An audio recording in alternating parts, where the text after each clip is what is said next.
Welcome into the Jazz Notes podcast. I'm Ben Anderson. I'm Chandler Holt. We are recording this on May 28th. As always, appreciate you following us on Twitter at Ben's Hoops, at Chandler Holt KSL, and reading us at KSLSports.com. Instagram, Twitter, TikTok, Facebook. You can find it all at KSL Sports, so appreciate you doing that. All right, let's not waste any time. We can get to some bits of news a little bit later. Of course, we'll finish the show with the mailbag, as always, Chandler. But let's jump in. 4 players that I think are worth talking about from last year. We continue to wrap up our end-of-season conversation with these players with the Utah Jazz and kind of look at, are they going to be back next year? What do we expect for the future? How were their acquisitions, etc.?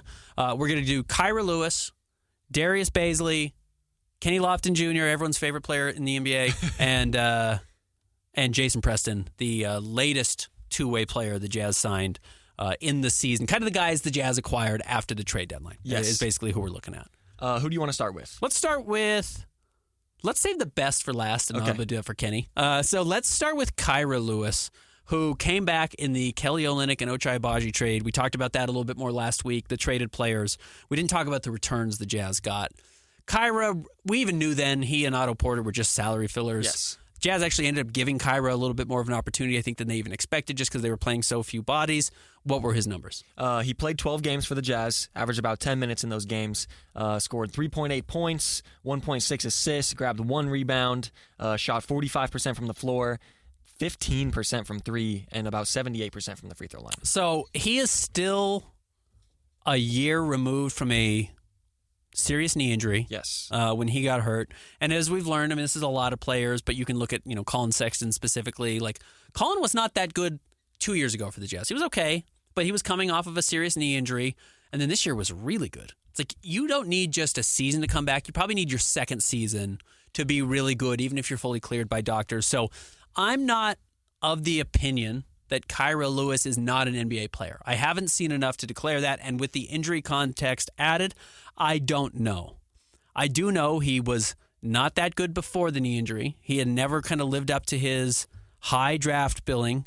He was the 13th overall pick in the 2020 draft, which again was so goofy because the season got eliminated early in the year, and there was COVID, and then guys didn't get to do pre-draft workouts.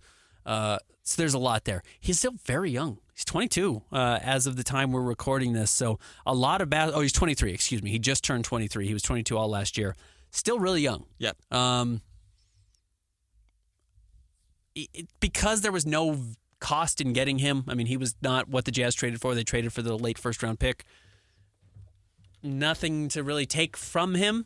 If he wanted to play for the Jazz Summer League, I think you would welcome him back. And you know what? A former 13th overall pick who's only 23 years old on a summer league is not the worst option. Yes, very true. He had maybe his best game of the season in the last game of the season, scored 13 points on 50% shooting, grabbed 3 boards, and dished out 3 assists against the Warriors. Again, his problem is he just can't shoot. Yep. He just can't shoot at all and has never really shot the ball all that well. That's going to be his big issue because he's also little. He doesn't have great physical tools. It's why when I know a lot of people fall in love in the draft with some of the smaller guards that are out there, like Ron Holland specifically. Now, Ron Holland can really shoot. That's the difference between he and Kyra. He can really shoot. It's just hard to be little. And you need so many of the other things to work out right to compensate for your size. Kyra doesn't have a lot working for him to compensate for his size. So I think that's always going to be his drawback. But if he's on the Summer League team, great. If not, thanks for your service. Yep. And hope you stick somewhere else. I hope he makes it. Rooting for him, he seemed like a very nice guy. But not a huge season for the Jazz. All right, let's go. Let's do actually Jason Preston next. Okay. Jason Preston, also similar situation, kind of competing for a weird point guard spot. Jason Preston has a fun backstory as a former basketball blogger turned NBA player. Was a high, actually, second-round pick, really early in the second round by the Clippers, and just hasn't quite stuck, but is always one of the best G League players because he basically averages a triple-double. Yes, funny enough, looking at his season stats, first of all, he played 7 games for the Jazz this year, like Kyra Lewis, about 10 minutes per game. He averaged 1.7 points, but he averaged 2.4 rebounds and 2.3 assists per game, so sort of fills up the stat sheet without scoring as much. Really can pass the ball, struggles to shoot it again throughout his entire career, 40% from the floor, 23% from 3. Didn't make a 3 with the Jazz in his 7 appearances this season. He signed the 2-year, 2-way deal, so he will be back next year. It's a low cost. You can waive him. But even a guy we'll talk about next week, Micah Potter, signed a 2-way deal, broke his elbow, and the Jazz kept him, which usually a two-way guy gets hurt, you're gone that night. Yeah. The Jazz have showed a willingness and a commitment to keeping those guys on 2-year, two-way deals. So I suspect Jason Preston, I know he's going to be on the Summer League team, unless he decides, like, hey, I want to move to Europe and make more money. The Jazz would let him out of his deal. But he will be on the Summer League team for the Jazz. And, yeah, that's the type of player I think you signed to a two-way deal. Still not very old. He's a little bit older, certainly, than Kira Lewis. He's in his mid-year of 24, so he'll be 25 by the time next season starts. He's kind of getting to that point where it's got to pay off. Yep. But there's something there. There's some tools there. Yeah, against the Clippers on April 5th, had his best game, played 17 minutes, 6 points, 6 assists, 4 rebounds, 50% from the floor. He's fun. Yep. He's a fun player. He's not a bad investment to have on a G League team. And if at some point he figures it out, even if he's a little bit older, great. But low cost, I would not expect him to be a long-term piece. But with the type of player, like I'm saying, that you take a gamble on. Next up, let's talk about Darius Bazley. Bazley's interesting because he was drafted with the 23rd pick in the 2019 draft. In 2020 and 2021, he averaged double digits, right? 13.7 points specifically in 55 games played with the 2020 Thunder. Never shot very good, but ever since he moved on from OKC, actually in his last year in OKC, sort of fell off a little bit, down to 5 points, 4 points, and then in 6 games with the Jazz this year, he averaged 8 points, 1.2 blocks a game, which is pretty good, a steal a game as well, 4.5 rebounds. He is really intriguing physically. He's 6'8", he's 210 pounds. He can probably play 4 positions because he's kind of got that old man strength again. His problem was he came in, he was so young when he got drafted. He was just a baby. Yep. Just wasn't strong enough to do a lot of those things. And it's like, is he a power forward? Is he a small forward? Is he a shooting guard? Well, he can't shoot. Now you're talking like, is he an undersized center? And that's just how funny the NBA is at this point. But because he's 23, 24 and has some actual maturity to his frame, you can guard some 5s in the NBA at that size. So there's value there. That's why I'm not like selling Darius Bazley at this point. And again, he's going to be on the Summer League roster.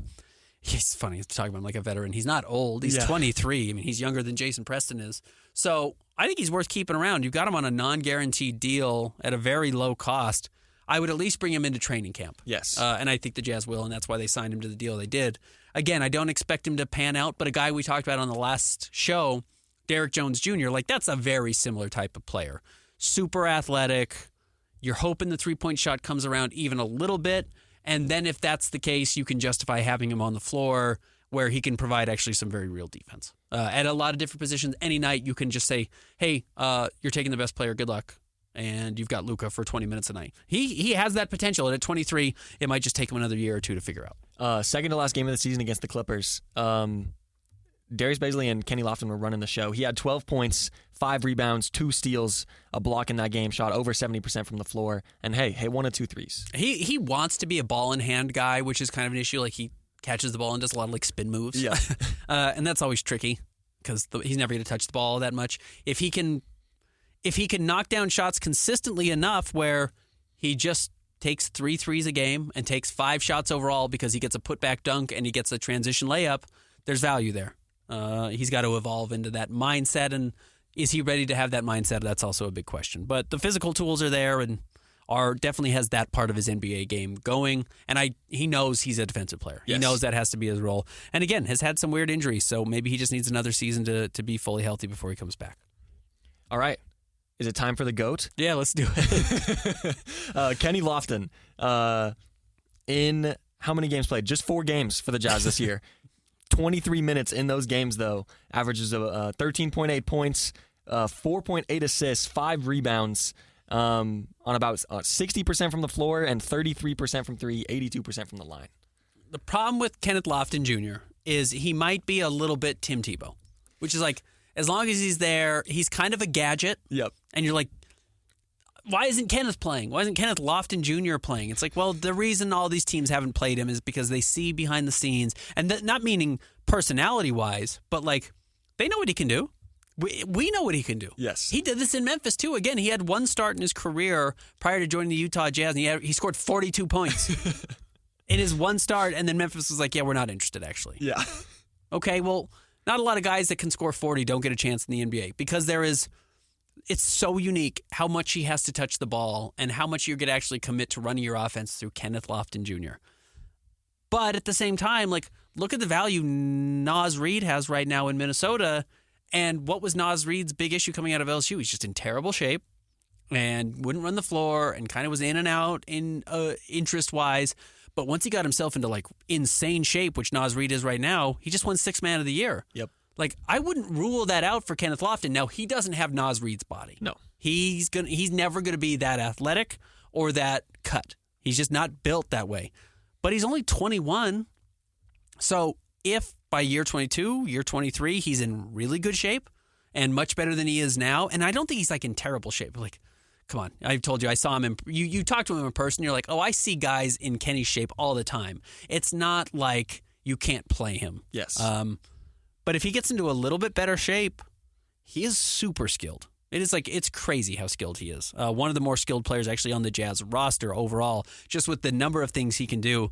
And again, like, what if he's not Naz Reid, but what if he has some Kelly Olynyk to him? Like, okay, Kelly was super valuable, and if he can knock down threes, and we know he can really pass, great, you can use that guy. So I think he's going to score 50 points a game in the Summer League.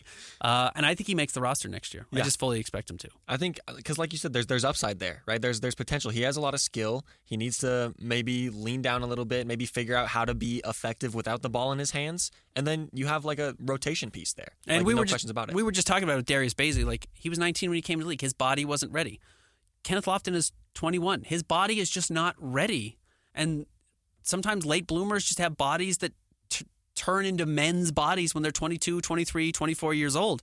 And that might be where you have to get with Kenneth Lofton. But on a non-guaranteed, very small deal, that's the type of player I would bet on. That's the type of player I would like to have as the 14th man on my roster, who doesn't have to play every night, but you kind of give him little opportunities. And we've never seen how he fits with Lowry. We don't know what he fits with, some of the better players on the team. Like, is he a guy you can put at the high elbow or further out and he can run your offense through there? That's pretty intriguing, actually. And the fact that he's willing to rebound and does pass the ball as well as he can, fun. At the very least, he's really fun. Yes. So I would absolutely keep him around as long as he's healthy and kind of hits some of the things that you asked him to do. Like, if you're asking him to get into better shape, he needs to come back in better shape and show that he's serious about being an NBA player, and that's going to be a part of it. But A+ for Kenneth Lofton Jr. The best of these additions by far that we talked about, and cost basically nothing. I think that if the three-point shot can become consistent, granted, in his 4 games, he shoots 1 for 2, 2 for 3, 1 for 2, and then he had the 1 0 for 5 game, which was ironically his best game. I think he could maybe find himself in sort of a Kelly Olynyk kind of role, right? Like, put him at the elbow or maybe the corner, whatever it is, and then if he's a threat to shoot, then he's also a threat to drive, play make, etc. So yeah. Honestly, great 4-game stretch for Kenny Lofton. And again, we're talking about 4 games. Yes. Like, it's goofy to even talk about it at all. And all of these minutes that he plays are going to go to Taylor Hendricks, and rightfully so. And a very realistic situation is the Jazz draft another 3-4 / kind of big guy who's going to get all the minutes this year with the 10th pick, and you're going to invest in him more over Kenneth Lofton. But let him marinate with the Stars, continue to get better. You're going to have injuries. You're going to have opportunities to play him. And I think you could. In fact, he could fit next to a John Collins type. You're not very big at that point, but John Collins needs a guy who spaces the floor and can pass. Yes. And Kenneth Lofton could do that, and Kelly Olynyk needs some of those things. Larry Markkinen needs those things as well. So in on the Kenneth Lofton Jr. experience. Fun to have it at the end of last year, and it's just hard to argue with what he does when he's actually on the court. The question is, will anyone actually give him 22 minutes a night and the ball in his hand? Yeah. That's a lot to ask of a guy. But it seems like his teammates really liked him. And he's got the type of energy that I think you feast off. So bring him back. I'm excited to see him with the Summer League team. This Summer League is, again, it's not that far away. First week of July. And it's just the Jazz should be the front runners to win the title. Yeah. They are loaded because Keontae George is going to play. Bryce Sensabaugh is going to play. Taylor Hendricks is going to play. They're going to have a top 10 pick that's going to play. Kenneth Lofton Jr., Darius Baisley, Jason Preston are all also guaranteed to play. Walker's also going to play. Like, you're going to put Walker Kessler out? They're going to be loaded. Jazz played that for 30 games this season. So that's an NBA team that's going to be at the Summer League. They should play well. Who's going to be more dominant in their respective competitions? Team USA at the Olympics or Jazz in the Summer League? Summer League Jazz. Yeah, no question. There's actually good teams around. Like France is awesome. France is going to have Rudy Gobert and Victor Wembanyama. That's going to be crazy. You're going to score on that team? How? That's the two greatest defensive players on the planet, and they're 7'2", and somehow Rudy's better in France than he is in the U.S., and he's great in the U.S., and we haven't really seen Victor become Victor, and he's going to thrive there. So, yeah, France is going to be awesome and playing at home. Summer League Jazz are going to be the dream team. It's going to be 1992. It's going to be 106-30. And here's what's going to happen: other teams are going to be asking to take photos with the Jazz after the game. This is the greatest Summer League roster of all time. We got to get photos with this team. Oh man. Bryce Sensabaugh could average 30 points in the playoff or in the Summer League. He could also be really underwhelming if he doesn't shoot the ball well. True. But Keontae was the best Summer League player last year before his injury. So yeah, they're stacked. They're going to be loaded. That should be a very funny and silly roster to watch play basketball. All right, we're going to take a quick break, touch on a little bit of news, and get to your mailbag as well. Stick around. More Jazz Notes coming up next.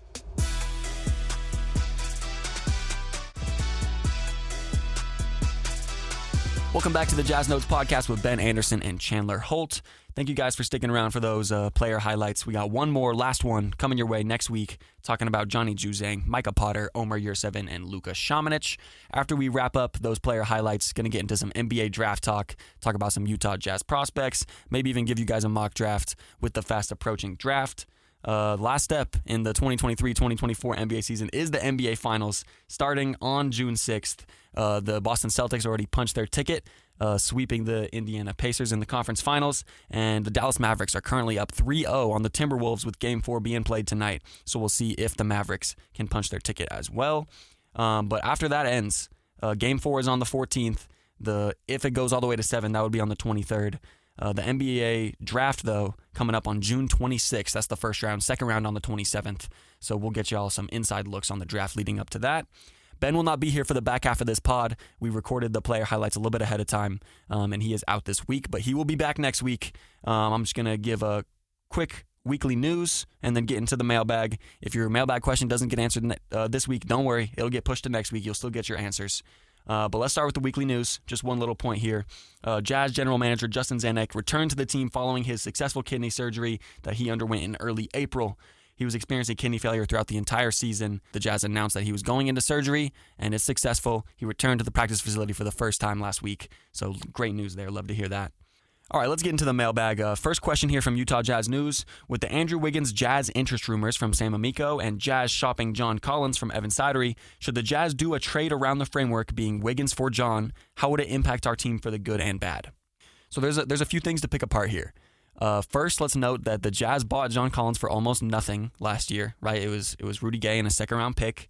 And before he even played a game, there were questions about how he would fit, how he would be used, and those questions proved to be very real, right? He came in and he didn't really fit next to Walker Kessler, but because John Collins is pretty clearly the better player right now, and by better, it's sort of, they do very different things, so it's hard to say that he's better, but it's clear that he impacts winning more, right? Walker Kessler, he had his issues with scoring and even with the things he's supposed to be good at, like defense and rebounding. Funny to say because he finished second in the NBA in blocks per game, but was not the best year for Walker Kessler, so John Collins sort of slid up into that starting front court spot. And then let's look at Andrew Wiggins, right? We're only 2 or 3 years removed from Andrew Wiggins being debatably the second best player on a championship winning team, but he has not been that player at all in the years since, and that's probably why he's on the trade block. Same thing for John. I don't think John is on the trade block because he played bad. I think that the Jazz just acknowledge, and these are just rumors, of course, but assuming they're true, the Jazz are probably shopping him because, one, he doesn't really fit the timeline, and he's coming off of a decent year, right? 15 points, 8.5 rebounds, played the majority of the season. So yeah, and now we have to look at how would they fit on their new teams. I don't really know how John Collins fits in Golden State, right? That's interesting. I feel like even though he hasn't been the player he was 2 or 3 years ago, the Warriors should value the perimeter defense of Andrew Wiggins. It seems sort of like a wash trade to me. I think that maybe the Jazz would be a little bit better with Wiggins than Collins just because of fit, right? Like you can probably use Walker Kessler a little bit more. But the same thing is, if Andrew Wiggins isn't shooting like he was 3 years ago, then you're going to end up in a similar spot where you have another slasher trying to go up and do a lot of his stuff near the rim where Walker Kessler is already occupying. So I feel like if the Jazz trade Collins, it's to free up space for Kessler, but why would you do that for another player who sort of operates in the same areas? Granted, I do think Wiggins is and has been a better shooter than Collins, but it's just, I don't think it's enough to make up for it. And also, I don't think it would just simply be John Collins for Andrew Wiggins, but what side is going to value the piece they're giving up more? Are the Warriors going to ask for like a pick as well, John Collins and a pick for Wiggins, or would it be the opposite? I think it's interesting, but I don't know if it's a home run move for either side. James McKinney asked a question about who the Jazz will be looking to replace Lamar Skeeter with. I'll make sure Ben gets to that one next week. Next question here from Denny B. Karchner. More likely to tank or get better? This is a good one. Also something we've talked about a good amount. And I think that Jazz fans can be optimistic about it going either way, right? If we're just looking at how the roster is now and assuming that there will be some mild moves made by the front office, right, in either direction, then it's likely that the Jazz are going to be tanking, and maybe not necessarily tanking, but just not necessarily competing for a postseason spot next year. Let's just name some teams in the Western Conference really quick, just based on who's on the roster right now, that I think it's very fair to assume that they will still be ahead of the Jazz next year in the standings. Oklahoma City Thunder are still going to be very young and have almost all of their returning pieces. Denver Nuggets are still going to have their championship core in town. The Minnesota Timberwolves are still going to have Anthony Edwards. They could move on from Cat, not entirely sure, but they will still have a very good team. The Clippers are interesting. There's been a lot of rumors surrounding the Clippers, but I think it's fair to assume that both Paul George and Kawhi Leonard will be in LA next year again. I think it's fair to assume they'll be ahead of the Jazz. The Dallas Mavericks are still going to have Luka Doncic next year. That's an easy better than the Jazz. The Phoenix Suns are a train wreck, but they are so locked down by their contracts that it's fair to assume they're going to be better than the Jazz because Kevin Durant, Bradley Beal, and Devin Booker are all likely going to be returning. The Pelicans, an interesting one as well, but Zion just had his healthiest year basically in his entire career so far. There's been rumors about Brandon Ingram moving on, but still, I think even with CJ, Zion, and their younger pieces like Dyson Daniels, etc., I think that they will be better than the Jazz. Lakers, also a train wreck, but I think it's fair to assume that LeBron James and Anthony Davis are going to be back next year. Same thing. I think they're going to be better than the Jazz. Memphis Grizzlies, they were below the Jazz in the standings this year. John Morant is coming back. They're going to have their core that they finished as, the second seed in the West a year or two ago. They are going to be better than the Jazz next year. Again, all of these are assuming that there isn't some major injury. And then we get into sort of the interesting tier of the Kings, Warriors, Rockets. Those three teams have a lot of talent on the roster, right? They have the top guys, De'Aaron Fox, Domantas Sabonis, Steph Curry, and then you're expecting a jump presumably from Alperen Sengun and Jalen Green next year. So it's very likely that the Jazz are looking at another 10 to 13 finish in the West next year. Again, that's barring any big moves. Now let's get to another report. Rick Bucher went on to the KSL Sports Zone last week, and he said it was not unreasonable for Jazz to be in the playoffs next year. His reasons for saying that was basically centered around the Jazz having Danny Ainge behind the scenes. I know how the last 2 years have gone for the Jazz. I thought expectations were a little over the top this season. I feel like you have things in place, and it's not unreasonable at all that they should be back in the playoffs next year. And he also said that he feels that the Jazz are in a better position right now as all things stand than the Lakers are, and that makes sense considering LeBron James probably has somewhere between 1, 2, maybe 3 years left, but I'm assuming it's 1 or 2, and then they have sold almost all of their assets to build a contending team around LeBron James, and they did get that one in 2020, but it has not been pretty since. So yeah, I think that the Jazz could definitely be buyers both this offseason and next season, but it just depends on how the season starts, how the offseason goes. But I do think, and this is something that Ben and I'm sure we'll talk about soon, I think that the next season the tone will be set at the NBA draft, right? The Jazz have 3 picks, 10, 29, and 32. Do they package all 3 of those to move up higher into the lottery? Maybe they pick at 10, use 29, 32, and a tradable asset to get another player. Or again, maybe they could sell those picks just because they don't want to take 3 rookies again and get future first-round picks. Who knows? But I think the tone will be set starting at the NBA draft. To answer your question, more likely to tank or get better, I think it's smartest for the Jazz to tank this year, right? I don't think that even if you were to make it into the postseason that you would make a lot of noise. So I think that you keep stacking up your assets and hope that you can get a top 3 pick next year, and then maybe you can package those picks to get into the top 2, right? Because it's sort of a top 2 heavy draft as of right now. Granted, a lot of things can change. About this time last year, Matas Buzelis was seen as the top guy in this draft, and that has changed a lot. He's fallen down to around 8 to 12 in a lot of mock drafts. So we will see. Next up from Nick T. What are the chances the Jazz stay or trade up from their number 10 pick versus trading down or out? This is also interesting. I think that it's heavily dependent on how the first 7 or 8 picks go. Trading out, trading up, it depends on who's there, right? I feel like the Jazz at this point probably have 2 or 3 guys that they really are hoping are still there at 10. And if they're not there, maybe they do end up trading out, right? Trading 10 to a team who maybe isn't in the lottery or is looking to move up in the lottery, and just sort of accepting the loss there. And even though it isn't the biggest loss, because yes, you didn't get the player you wanted, but you're still getting those future assets. And again, this has been labeled as a weak draft for a long time at this point. So what are the chances the Jazz stay or trade up from their number 10 pick? Say, I have no basis for this, but say the Jazz really like Stephon Castle, right? And it gets to pick 6 and Castle is still on the board. I don't think it's totally out of the realm of possibility for Jazz to package maybe not all 3 picks, 10, 29, and 32, but I could see them trading maybe 10 and 29, and maybe it's a player that they aren't totally in love with to move up to 6 or 7 to take the player that they're looking at. I don't think that that's out of the realm of possibility at all. I think that trading down or out from 10 is not very likely. I think it's much more likely that the Jazz package 29 and 32 to get either a player or a future draft asset. I think that's much more likely than completely selling on that 10th pick. But I think it is completely dependent on how the first 7, 8, 9 picks go for what the Jazz will do for that selection. All right, last question here from DJ Main. If we get to pick 32 and Bronny James is there, do you bring the media circus to town? The pick will get you more national TV games at minimum. First, let me preface by saying that I'm an advocate for Bronny James, right? I think that I've watched him since early high school. I've watched him at USC.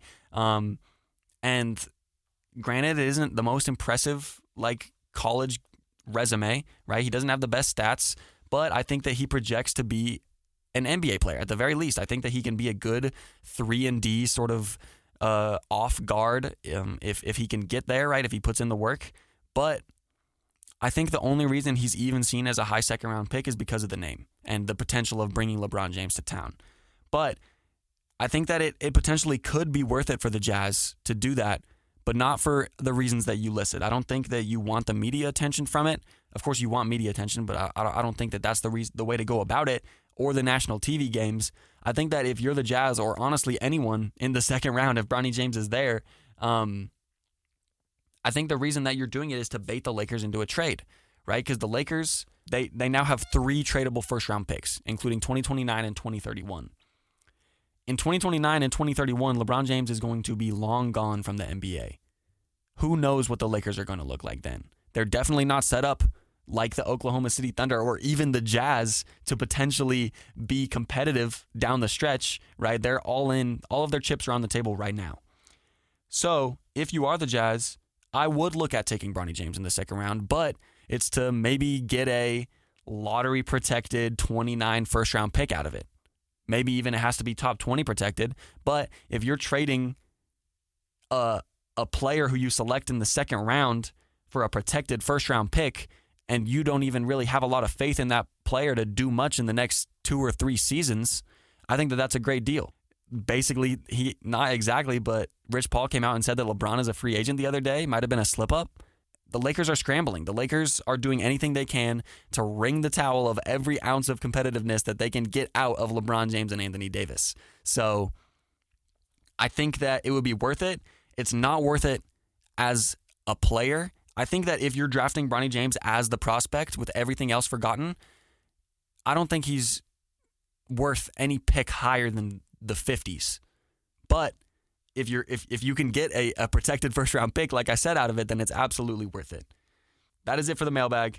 Ben will be back next week. We will do our last round of player highlights, and then, like I said, get into some NBA draft stuff following that. Make sure to follow us on KSL Sports, KSLSports.com. Make sure you subscribe to the Jazz Notes newsletter. You can find Ben at Ben's Hoops. You can find me at Chandler Holt KSL. Thank you guys for tuning in, and we'll be back next week.